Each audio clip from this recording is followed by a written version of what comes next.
What do you see exams as? Challenges or something that should be made optional or something that should be completely scrapped? That's what we're debating on Crossfire today. On my right, I'm joined by Aman, an entrepreneur, and on my left, I'm joined by Divya, also an entrepreneur. Divya, you feel that board examinations should remain optional. Tell us about your point. Why do you feel that? The fact that you mentioned that 55% of the students chose not to take the board which exams. is what happened last year in 2015. Yeah, please.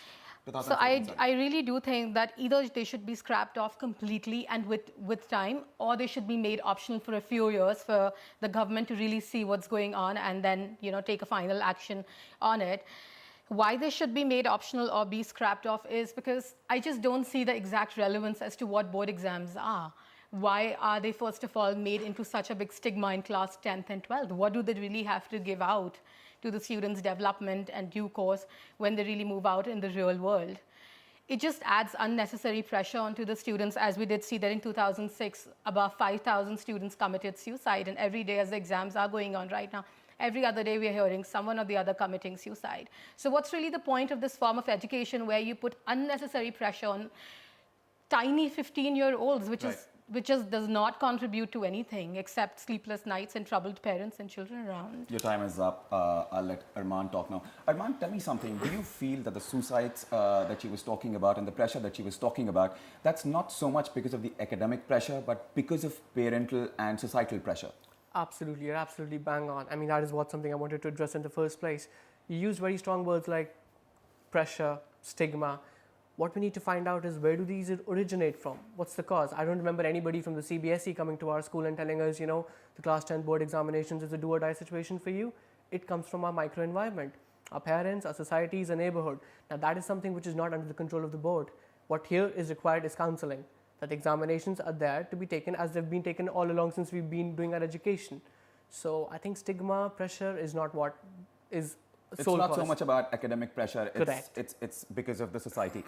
Divya, also, wouldn't you concede that class 10 board examinations are an important stepping stone, because they're right before the class 12th board examinations, and on the basis of your 12th marks, it is decided the kind of college you will go to, the kind of career you're going to have in future. So, I mean, how would you counter something like that?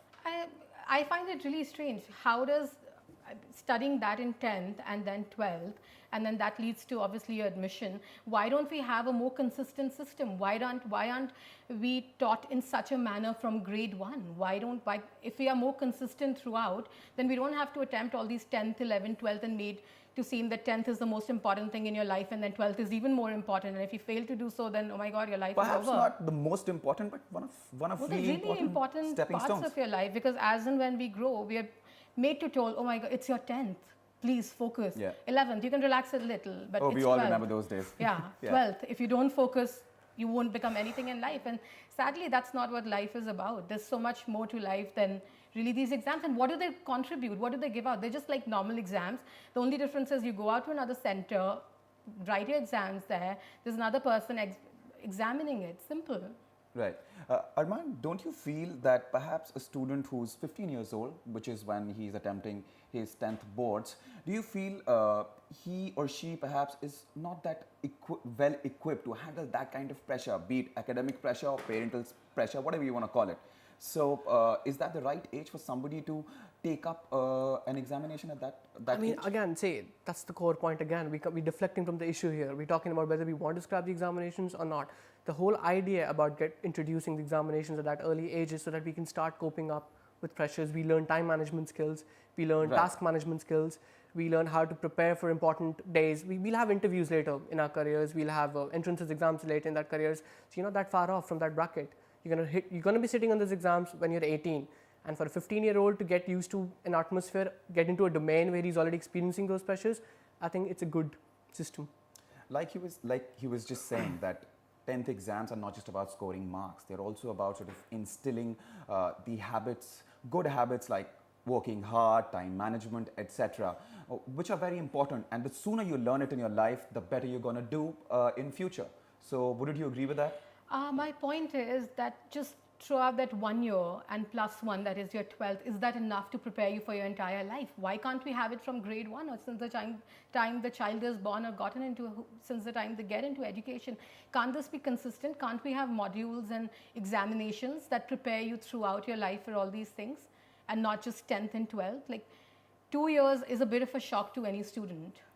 Right. So my point is, I think if one has to have these exams, they have to be consistent and not made to seem like an alien thing. But also the kind of assembly line education system that we have, some people might not like the phrase assembly line, but the kind of education system that we have has worked pretty well for us. Absolutely. And all kinds of corporate leaders, world leaders, economists have come out of the system. So and you wouldn't sort of think that yes, that's perhaps like one of the evidences, if not proof, of the fact that our education system is just fine and it's not to be tampered with.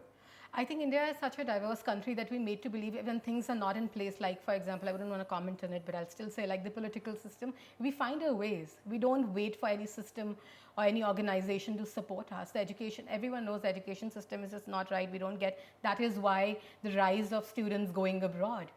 And people who have come out of the Indian education system, that is right. a very handful of students who've had that willpower to go out and do something. I don't really think that's... And perhaps also the right guidance from parents.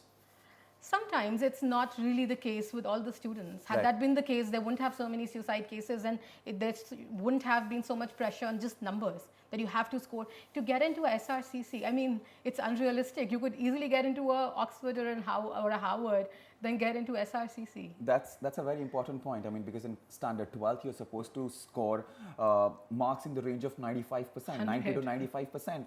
And you haven't even practiced. You haven't even shadow practiced it. So jumping the gun, attempting board exams for the first time in class 12th, where does that put a student?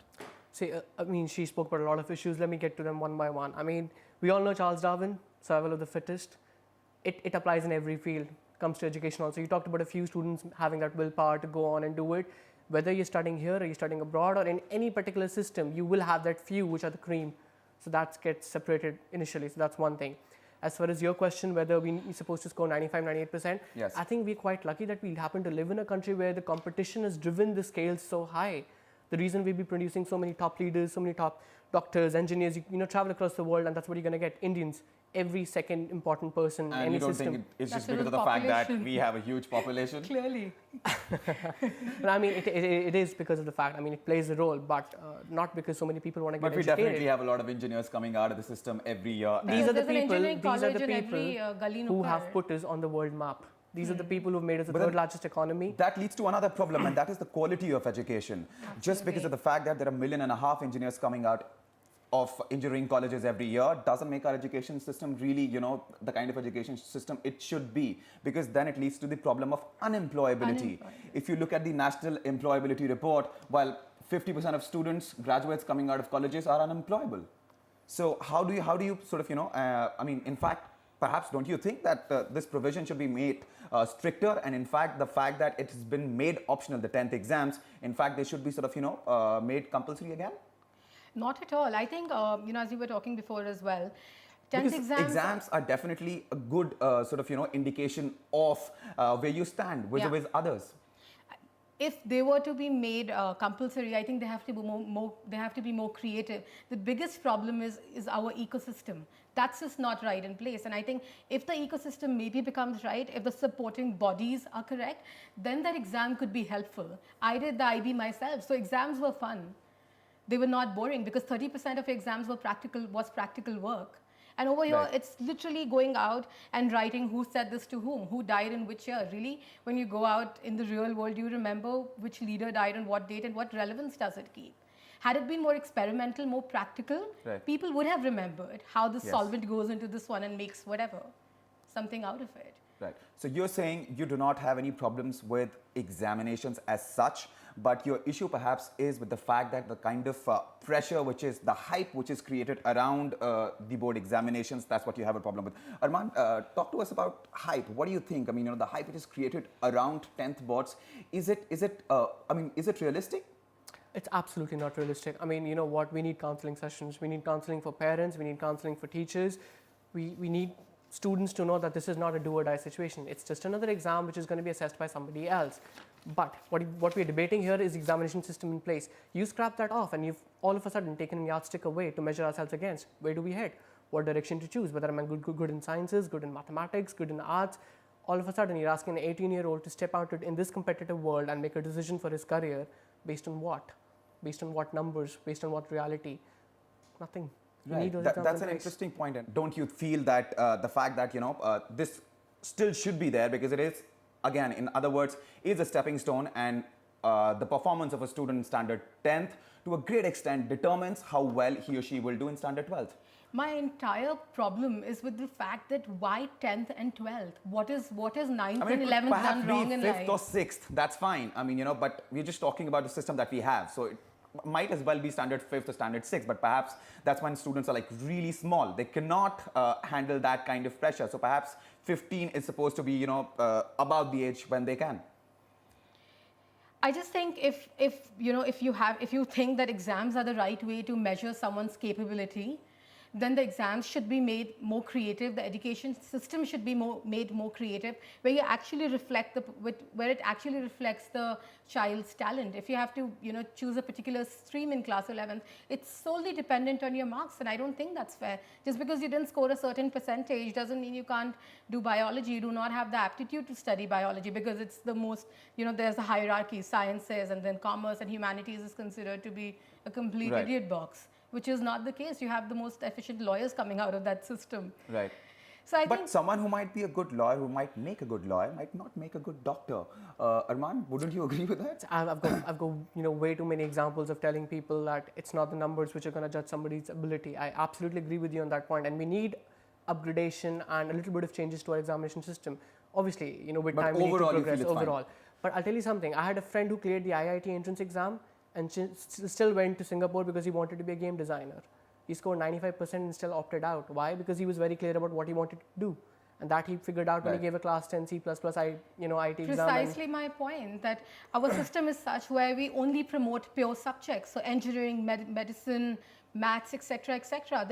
We export handicrafts out of India. So can't we put that into a system, and students who are interested in design in other forms, besides mathematics and computers and engineering and the typical, the subjects, can't they take that path? And there are professions out there related to those streams as well that India is excelling at. Right. So we're running short of time. Concluding remarks, Arman? See, what I'd like to conclude with is that our examinations do not need to be abolished. They need evolution. That is something we're looking forward to, so that we have an aptitude test in place. We have students who have more options, and they can pick directions, because that's the key, picking a direction and heading towards that direction. But as soon as you take the yardstick away, you take that decision away from their life and where to head, you're putting them into very difficult waters later in life, which can be catastrophic, basically. Divya? I don't think 10th and 12th solely would give them a direction. I think if exams if they have to take place, they have to be consistent, maybe from 9th till 12th or 8th till 12th. And they have to upgrade every year. So as the student is growing, they grow, the difficulty level grows with it. The moment you start talking about examinations, it always leads to passionate arguments from both sides. We will wrap up the show on that note, but you don't go anywhere, because there's a lot more coming up on the other side.